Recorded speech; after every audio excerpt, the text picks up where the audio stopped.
பிஸ்மில்லாஹிர்ரஹ்மானிர்ரஹீம். ஒசூல பிஸ்மில்லாஹிர்ரஹ்மானிர்ரஹீம் ஓதுவது ஒரு அமலாக இருக்கிறது. இதை பற்றி ஹுதூரில ஒரு இபாரத் வரும், ஒரு வாக்கியம்.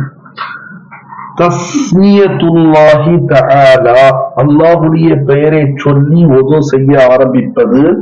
ஃபீ இப்திதாயில் ஒசூஇ, ஒசூக்கு ஆரம்பத்தில். இது சுன்னத்தாக இருக்கிறது, முஸ்தஹபாக இருக்கிறது என்ற ஒரு கருத்து பல கிதாபுகள்ல இருக்கும், குதூரிலே இருக்கிறது. இதன் பின்னணியில் உலமாக்களுடைய கருத்து என்னவென்று பார்க்கும் பொழுது 3 கருத்துக்கள் வெளிப்படுகின்றன.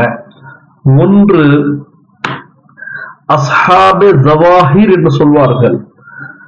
ஹதீஸை வைத்து ஆயத்துக்களை